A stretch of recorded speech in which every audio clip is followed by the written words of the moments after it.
जहां कोई राजा राज नहीं करता था, बल्कि वहां राज करती थी एक योद्धा।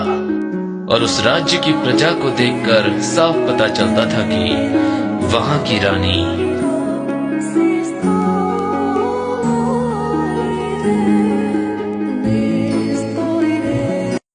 और जब मैं साम्राज्य में घूम रहा था, तभी मुझे राजमहल से बुलावा आ गया। और जब मैं राजमहल पहुंचा, मैंने देखा कि राजमहल बहुत बड़ा और भव्य था और उसकी राजगद्दी पर बैठी थी एक बेहद खूबसूरत सी महिला। और सच कहूं तो वो औरत इतनी ज्यादा खूबसूरत थी कि मैं खुद उसे सिर्फ देखता रह गया। और तो और उसके हाव भाव और रंग ढंग को देखने से ही पता चलता था कि वो आंखें कितनी ताकतवर है। और ये वही योद्धा है जो इस राज्य पर शासन करती है।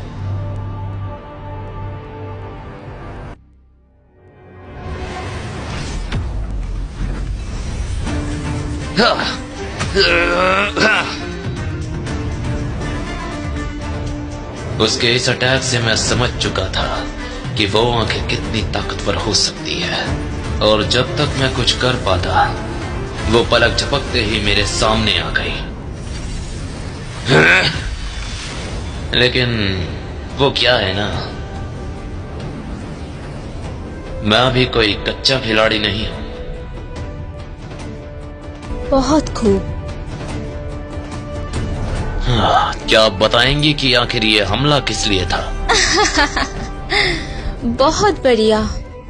तुम पहले ऐसा इंसान हो जो मुझे इतनी देर तक टक्कर दे पाए।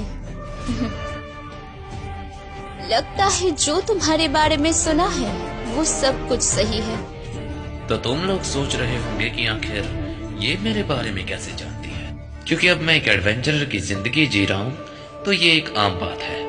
अच्छा, तो आखिर ऐसा क्या सुना है आपने मेरे बारे में? यही कि कोई जो युद्ध करने में हमसे भी आगे है और हमसे कहीं जिद ताकतवर भी, तो हमसे बस उत्सुकता थी तुमसे मिलने की, क्योंकि हमें बस आपकी ताकत की जरूरत है और हम चाहते हैं कि आप हमारी तरफ से लड़े, हमारे राज्य की तरफ से।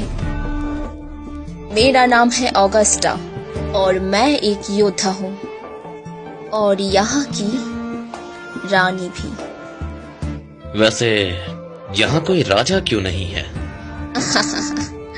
क्योंकि बहुत साल पहले हमारे पिताजी का देहांत हो गया और उसके बाद कोई भी साम्राज्य को संभालने के लिए राजी नहीं था और इसलिए हमने इस राज्य को संभाला। लेकिन जल्दी ही हम पे एक बहुत बड़ा हमला होने वाला है, तो हम चाहते हैं कि आप हमारी तरफ से लड़े। माफ करिएगा, आप मुझे जितना ताकतवर समझ रही हैं, मैं उतना ताकतवर नहीं हूँ। हम आपसे विनती करते हैं, कृपया हमारे साथ लड़िए। अगर आप हमारी मदद करें तो हमारी ताकत से हम किसी को इस राज्य की तरफ आंखें उठा के देखने नहीं देंगे। वैसे तो ये मेरी जिंदगी का काफी अजीब मोड़ था, लेकिन मैंने फिर भी ऑगस्टा के साथ लड़ने का फैसला कर लिया। ठीक है, पहले आप अपना सर उठाइए, मैं आपकी तरफ से लड़ूंगा। हमें आप जैसे हीरो से ऐसे ही जवाब की उम्मीद थी। इसे ही तो कहते हैं असली हीरो। मुझे माफ करिएगा, लेकिन मैं कोई हीरो नहीं हूँ। मैं तो बस एक हारा हुआ इंसान हूँ। कोई बात नहीं, चलिए हम आपको इस साम्राज्य का इतिहास बताते हैं। बहुत समय पहले ये साम्राज्य कमजोर राज्य हुआ करता था और एक दिन एक विशाल दानव ने हमारे इस साम्राज्य पे हमला कर दिया। मेरे पिताजी और मेरे दादाजी इस युद्ध में एक अहम भूमिका निभाई, लेकिन उस युद्ध के दौरान मेरे दादाजी चल बसे और बहुत से सिपाही की मौत हो गई। लेकिन फिर भी हमने हार नहीं मानी और उसी हादसे को देखते हुए हमने फैसला किया हम और ताकतवर बनेंगे। और उसके बाद जब मेरे पिताजी का शासन आया तो एक शांति भरा राज्य बन गया। लेकिन मेरे पिताजी की भी मौत हो गई और फिर मैंने इस राज्य की कमान अपने हाथ पे ली और बहुत सारे युद्ध लड़े और हमेशा हर युद्ध में मैं विजयी हुई। और मुझे लगता है मैं इस अकेले निपट पाऊंगी और इसीलिए हमें आपकी जरूरत है। ताकि हम इस राज्य को बचा सकें। हम किसी भी कीमत पर हमारे इस राज्य को खोना नहीं चाहते हैं। हम नहीं चाहते कि फिर से हमारे राज्य में किसी को रोना पड़े। वैसे तो हमारे पास बहुत सारे योद्धा हैं, लेकिन हम युद्ध के दौरान किसी का बलिदान नहीं चाहते और इसीलिए मैंने आपको बुलाया है। ठीक है, मैं समझ गया। अगर हमें इस युद्ध को जीतना है जिसकी आप बात कर रही हैं, तो उसके लिए हमें एक योजना चाहिए होगी, एक सटीक योजना। आप बहुत दूर की सोचते हो रॉवर, लेकिन हमें उसके लिए जानकारी इकट्ठा करनी होगी। मैंने जिंदगी में बहुत सारे युद्ध लड़े हैं और सच कहे तो आप जैसा योद्धा देखना एक गर्व की बात होती है। पता नहीं मेरे जीवन का ये कैसा चक्रव्यूह है। मैंने सोचा था कि मैं कभी तलवार नहीं उठाऊंगा, लेकिन आपके चेहरे का ये अजीब से भाव हमको हमेशा चौंका देता है। वैसे जीवन में आपके सपने क्या हैं? सपना?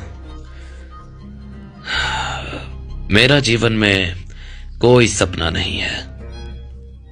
अच्छा, ऐसे कैसे हो सकता है? एक इंसान जो इतना ताकतवर हो, उसका कोई सपना ही नहीं है।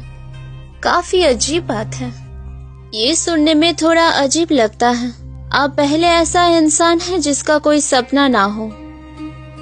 लेकिन हम वादा करते हैं, इस युद्ध खत्म होने के बाद आपको इनाम जरूर दिया जाएगा।